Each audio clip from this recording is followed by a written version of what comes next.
all very familiar with the three-fund approach. That's an S&P 500 index fund, a dividend fund, and a growth-based fund. But I have my own version, and it's called the four-investment approach. But the number one question I'm asked is, what does the allocation look like? How are we dividing up our money between these four funds? So let's take a look at some examples. Now remember, there's no one-size-fits-all here. Investing is personal. You have to make your own decisions. If you are a more conservative investor, perhaps you want a little bit more passive and stable income. If you're a younger investor or you don't mind having a little bit more risk in your portfolio, then maybe you want to skew a little heavier towards tech and growth. We're going to go over all four categories here: S&P 500, dividend, tech, and real estate investment trusts. But I'm going to show you three different examples in each category. Which one do you invest in? That's your call. I don't give financial advice, but generally speaking, you only really need to be picking one of these. So I don't want to see any comments from people saying, well, I'm just going to buy all three S&P 500 index funds and we'll see which one does better. They're identical. And by the way, while we're on the topic, I don't want to see any comments from people saying, you didn't mention this S&P 500 index fund, or why did you pick those three and not the one that I have? Relax. They're just examples. All right, so we can take this guy off the tripod here. This is the four-fund approach. We've got an S&P 500 index fund, a dividend ETF, a tech ETF, and a real estate investment trust.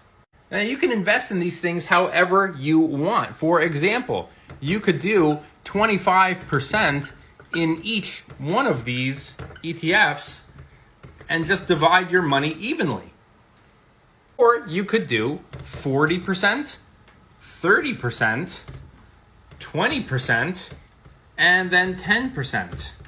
It's entirely up to you. If you wanted the S&P 500 index fund to be your largest investment, you could do 50% in that.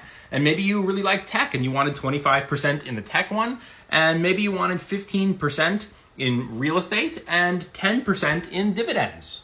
But what if you're on the younger side of things and you want a little bit more tech in your portfolio? Well, you could do 60% tech, 20% S&P 500 index fund, 15% in a dividend ETF, and maybe 5% in real estate. I know that when it comes to social media and especially finance, people tend to get very frustrated when there isn't like a clear answer, like this is what you should do. But think about it from my perspective. I have 350,000 social media followers.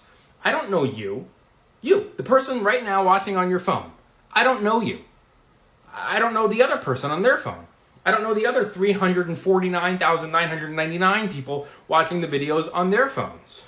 If you don't know what to do and you want a hands-off approach, a quarter in each would work. Generally, the four-investment approach pretty much has you covered. And the beauty of it is you can tailor it to fit your individual needs as an investor. Smash that follow.